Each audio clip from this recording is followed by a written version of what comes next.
Halo, hari ini pembelajaran agenda kedua yaitu nilai-nilai dasar PNS yang terkait akuntabilitas sebagai pilar good governance.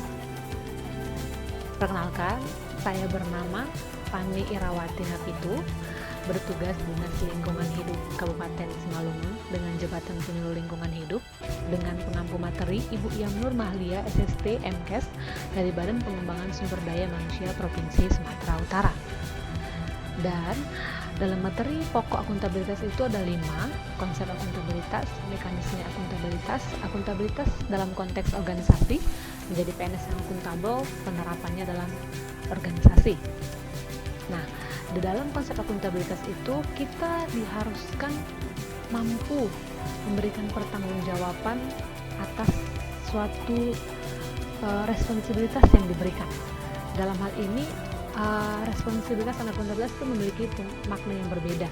Responsibilitas itu bertanggung jawab, kewajiban untuk melaksanakan kebijakan, sedangkan akuntabilitas kewajiban untuk menjelaskan realisasi dari kebijakan tersebut yang telah dicapai, yang telah diperoleh. Dan di sini terdapat juga fungsi utama akuntabilitas ya, tingkatan akuntabilitas, akuntabilitas vertikal dan horizontal. Dan saat ini kita masuk ke mekanisme akuntabilitas. Mekanisme akuntabilitas itu yang dalam birokrasi Indonesia itu dimulai dari perencanaan strategis, yang dimana dalamnya mencakup renstra, SKP, kontrak kerja, serta pada akhirnya akan memberikan laporan kinerja. Dan yang ketiga, akuntabilitas dalam konteks. Akuntabilitas dalam konteks itu ada 6, yang dari transparansi, penggunaan sumber daya, pembuatan keputusan, penyimpanan informasi dan data. Nah, dan di sini juga ada mencakup sebuah aspek-aspek akuntabilitas yang terdiri dari 5. Akuntabilitas sebuah hubungan yang berorientasi pada hasil, mempunyai kinerja, membutuhkan laporan, serta membutuhkan konsekuensi. Dan yang keempat itu PNS yang akuntabel, harus menjadi PNS yang akuntabel seperti itu, yang dimulai dengan perilaku berkaitan dengan transparansi, menghindarkan perilaku curang dan koruptif gitu. Dan kita harus menciptakan lingkungan kerja yang akuntabel. Lingkungan kerja yang akuntabel itu harus memiliki di mana ASN yang berkarakter, memiliki kepemimpinan, profesional, transparansi, konsisten, akuntabilitas. Nah, di sini saya akan menjelaskan terkait penerapan akuntabilitas dalam organisasi saya, yaitu Dinas Lingkungan Hidup. Dan pada saat ini saya bertugas sebagai staf di bidang tata lingkungan. Di bidang tata lingkungan seperti tampak pada gambar, di mana pada gambar tersebut salah satu tugas saya di bidang tata lingkungan itu pengumpulan data profil perusahaan, lebih tepatnya, di mana perusahaan itu memiliki dokumen.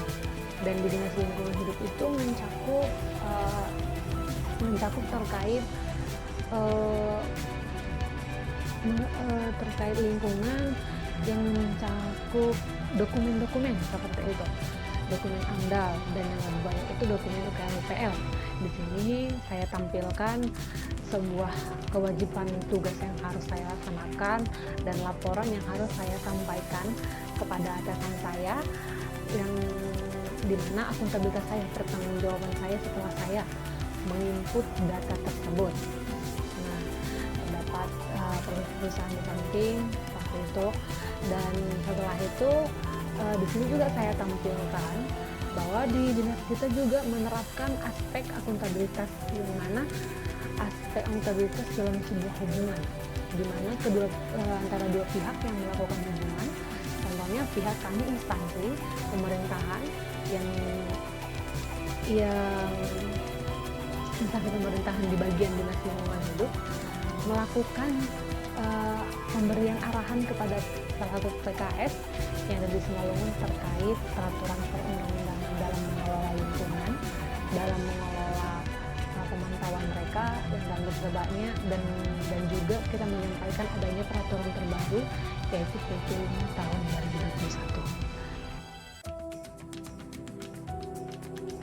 2021. Ya. Termasuk suara itu masuk ke Agus Berganti.